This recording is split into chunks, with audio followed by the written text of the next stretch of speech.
Bonjour tout le monde et bienvenue dans cette conférence express sur l'énergie féminine et l'énergie masculine. La base de la base. L'énergie masculine n'est pas propre aux hommes et l'énergie féminine n'est pas propre aux femmes. Et non, ça n'est pas une question de genre. Un homme peut exprimer davantage son énergie féminine et inversement pour une femme. Rien n'est tout à fait masculin et rien n'est tout à fait féminin dans l'absolu. On porte tous en chacun de nous les deux énergies. Bon, très bien. Ok, mais comment on définit que telle énergie est masculine et que telle autre est féminine? C'est vrai, comment on les différencie en fait? C'est très simple. L'énergie féminine est dans l'écoute, l'intelligence émotionnelle, l'intuition, la compassion, la créativité, l'émotion, la douceur, la collaboration, la spiritualité et la capacité à être. L'énergie masculine est dans le don, l'intellect, la logique, la protection, l'action, l'abondance matérielle, la force, l'aimant masculin, la détermination, le mental et la capacité à faire. Je suis dans mon masculin, là je fais. Vous remarquerez sans doute que l'énergie masculine fait quelque peu écho avec le système éducatif et le patriarcat dans lequel on évolue.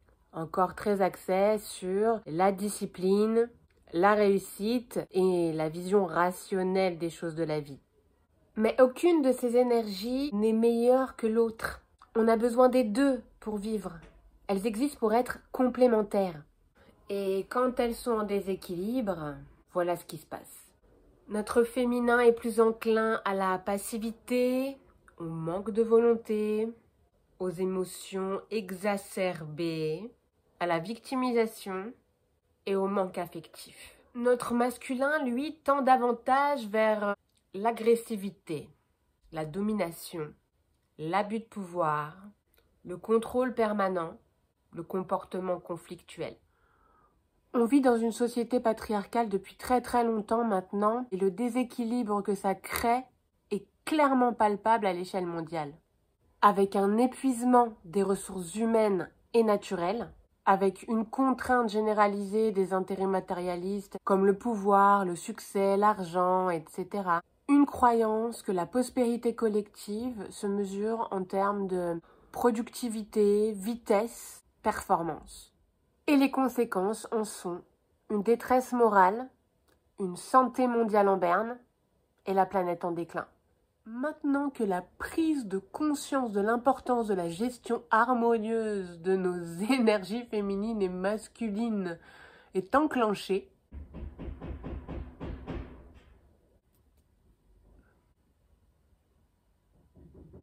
voici quelques tips pour les réajuster. Pour augmenter ton énergie féminine, que tu sois un homme ou une femme, repose-toi. Prends du temps pour toi. Je sais pas moi, prends un bain chaud, marche pieds nus dans la nature, médite, fais-toi masser, je te jure. Lis, écris de la poésie, etc.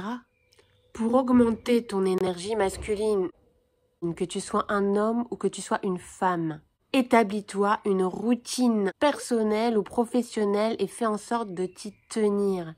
Fais des to-do list, prends la parole en public, affirme-toi, apprends à dire non et fais du sport, etc.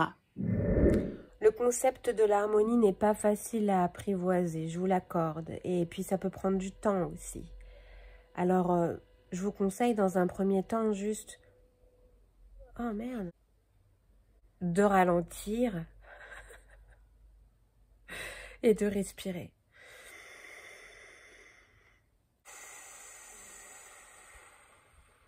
Je vous like. Bisous les loulous. Pourquoi tu t'es arrêté toi?